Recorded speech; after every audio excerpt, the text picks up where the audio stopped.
পলাশ, আজকে কি তুমি আমার সাথে বেরোচ্ছ? আজকে তো বের হইতে পারতেছি না, আজকে অফিসে কাজের অনেক প্রেশার।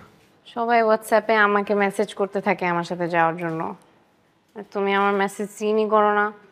সরি, আজকে কোনো মেসেজ সিন করার টাইমই পাইনি।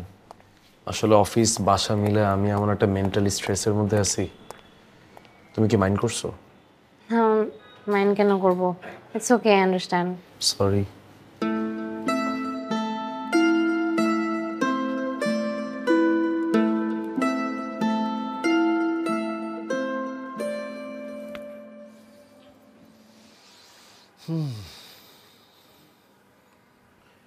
জিল্লু ভাই, আপনি কি করতেছেন?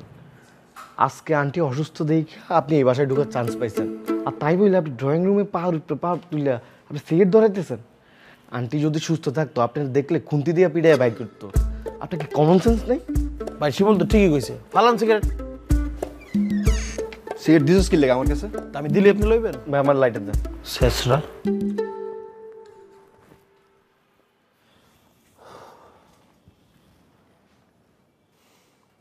দোস্ত, আন্টির এই অবস্থা, তুই তো একলা, কেমনি কি করবি?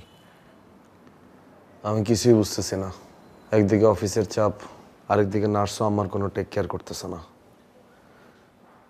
কি যে করবো, টেনশনে মাথায় কাজ করতেছে না আমার। ভাই আমার মনে হয় আপনি একটা বিয়া কইরা ফালান। আপনি বিয়াটা করলে আপনার মাথা থেকে অনেকটা প্যারা কমে যাবে। আমি যে বিয়ে করব, কাকে বিয়ে করব? ভাই আপনার অফিসে একটা হট কলিগ আছে না, অ্যানি খান, ওরে কইরা ফালান। আরে না না, ওই মেয়ারে বিয়ে করিস না। ওর ইনস্টাগ্রামের ছবি ভালো না। জিল্লু ভাই, তুমি এমনভাবে বলতেছো মনে হয় মেয়ে আমাকে বিয়ে করার জন্য রেডি। আর শিমুল, ওই মেয়ের সাথে আমার কোনো সম্পর্ক নেই। আমি জাস্ট ওকে একটু পছন্দ করি, এটাও বুঝতে পারে, দ্যাটস ইট। তাইলে তো ভাই আরো ভালো। আপনার তারে প্রেমের প্রপোজাল দেওয়ারই দরকার নাই, আপনি ওরে ডিরেক্ট বিয়ের প্রপোজাল দিবেন, বলবেন will you marry me, direct সমাধান। তাহলে ওখানে একটা টাউট মেয়ারে বিয়ে করবো না? জিল্লু ভাই, একটা মেয়ের ইনস্টাগ্রামের ছবি দেখে তাকে জাজ করা উচিত না।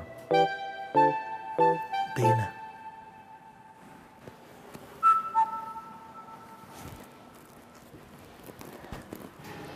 আন্টি, আমার একটা জরুরি ফোন আসছে, আমি একটু কথা বলে আসি।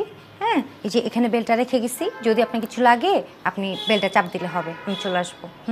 তোমার না জামাই আছে, তুমি কার সাথে কথা বলবা? হ্যাঁ আন্টি, বাসা থেকে একটা জরুরি ফোন আসছে, কথা বলতে হবে।